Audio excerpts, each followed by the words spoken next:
friends, it's Teresa and welcome back to my channel. In today's video, I'm going to be talking about my final thoughts on Baldur's Gate 3 because I finished the game and I need to chat about it and scream about it to the world. If you like this kind of videos from me, let me know in the comments down below. I do or have been doing the occasional video game or movie review, so if you like the kind of content, let me know in the comments. Other than that, hit like, subscribe, comment if you like this video or your thoughts on Baldur's Gate 3, and let's get into the video. Before I get started, let me tell you about Baldur's Gate 3.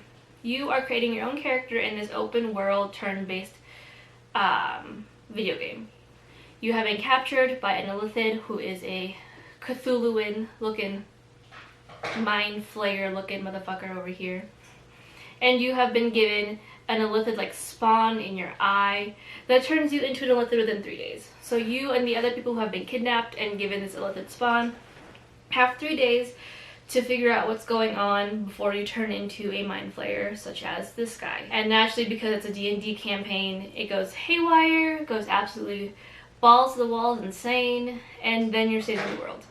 Because of course. Now this is a review for Act 3, so I will try really hard to talk about spoilers, but I cannot promise it because at this point I have talked about the two acts prior to this, so I'll leave those linked down below or in the end cards depending on what is occurring at the current time. But starting off with the characters and their endings, I thought I got endings for characters. I can't tell if they're all the good endings for the characters because I've only gotten this one set of endings, but I'm happy with some of the endings that we did get. Like Shadowheart being able to talk through the world. I felt like Karlach and Will's ending, while kind of sad, also felt very fitting for Karlach having to go back and face her fears and trying to find a way to really fix her own heart instead of running away from her problems, and Will being the kind and poetic man that he is and helping her and accompanying her through this dark time. Astarion losing his ability to sit in the sun felt like it didn't, I can't tell if that's a good ending or not. It felt apropos because he is a vampire, so of course vampires are not able to endure sunlight, so that made the most sense to me. I really loved Minthara's ending as a Minthara girly because Minthara chose me to take with her to the Underdark to rule Menzoberranzan. Close enough. Only character whose ending didn't make sense to me was Gale. Gale also wanted to become a god, and I couldn't tell if that was a fault of myself because I almost accidentally romanced the dude, and then decided that I did not want to accidentally romance Gale and proceeded to pawn off Gale to my husband to talk to, and perhaps there was a missed opportunity to save him from doing that in there. I don't know, but he didn't make sense to me because he was just all of a sudden like, I'm gonna become a god. And I'm sitting here like, but you were just simping over a goddess earlier, so where is this coming from? My Broseph and Joseph, my brother in Christ. I felt like everyone else's endings felt apropos for their character. It felt just right, and I couldn't really complain too much with what I got. No one died, you know? No one died. No one turned significantly evil, save for probably Gale. But maybe that was in the cards all along for him. And I also got to run off into the distance with Minthara and start to battle and fight in the Underdark to rule over Menzoberranzan. I think I'm saying that right. Moving on to my thoughts on the plot, I really enjoyed the plot of the game. I think it flowed really well. The stakes rose with each act that we continued on, and the third act felt very like everything was coming to a head. It never felt slow or rushed, or it just felt like the pacing was just right. Everything felt like a natural progression, and the stakes kept going higher and kept raising and rising. Why am I struggling with this word? Kept rising and rising, and I felt like everything kept getting better and better with each like progression that you took in the game. I had no complaints with it at all in the slightest. The way the plot ended was satisfying. It felt like it kind of all came together, and it felt like a proper way to end the story, down to the very last bit where you guys meet up like 6 months later and you're regaling all of the things that you've done away from each other. That felt really nice to me, and I enjoyed the plot a lot more than I thought I was going to. I'm not gonna lie, but it was just fun. I found myself really engaged in the plot. I never felt bored or like it was too fast or too slow. It was just the right amount of time. The plot progressed really nicely and I really enjoyed it. Moving on to the final sets of battles. Yes, that's the right terminology and progression of words I need to be saying in this video. Final sets of battles. Final set of battles? Final set of battles. I actually had a lot of fun with them. I thought I was going to be more stressed out, but I think the Catholic battle at the end of Act 1, end of Act 2, end of Act 2, was more stressful for me than any of the other battles in Act 3. I feel like by the time that we reached Act 3, I had a flow of how my characters worked, and I could really understand how they were going to like fight and battle, and there's sets of movements and skills I need to use at what specific time frame in the battle, and it felt a lot more like not relaxing because it's a fight no matter what, it's a boss fight, but it felt easier to maneuver than the Catholic battle where I was just trying to figure out what sets of moves were great here and where. Each battle was reaching higher and higher stakes and difficulty, but again, by this time I had really known how my characters worked and what moves they needed to use at what time and how to really use my resources that I had. So it worked out and it felt a lot easier to maneuver than the first of battles where I was not only a lower level but also really just struggling with what moves to use and what spells to cast and when to use this and when to use that. Each battle also helped close certain characters like arcs, and I felt that was a really good way to add to all of them. I didn't think that they closed all, like there were so many battles for each arc individually, but I think that the arc that they did choose to close off worked out really well and really nicely.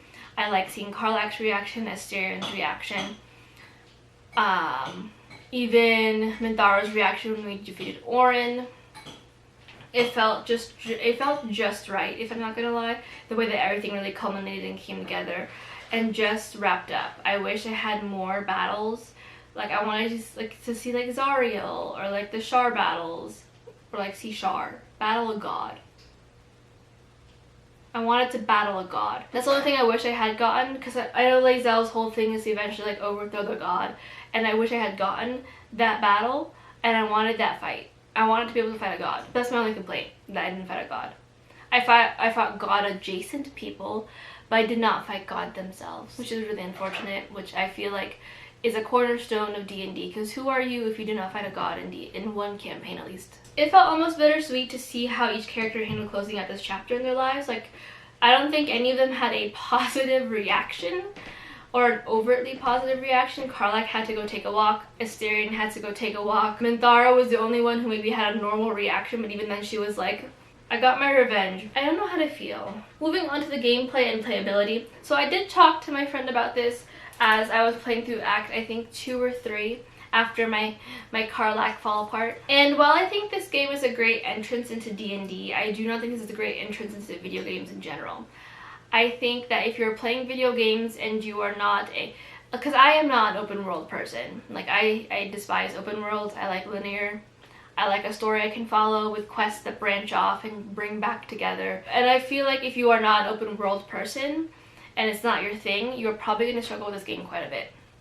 My friend mentioned that he missed Karlach on his first run through, like getting Karlach, because he felt like that this game has you run around and have to like specifically know different things for you. Like you have to know someone who will tell you where to go, kind of vibe. And that definitely is the case for me. Like I said, I played this with my husband. My husband has played this game multiple times, has defeated it multiple times, and will defeat it multiple times without me. I had that resource to be able to ask him where to go and what to do, but I feel like if I had not had him as a resource, I probably would not have enjoyed this game as much, because let me throw this out here, I am not the biggest open world girly.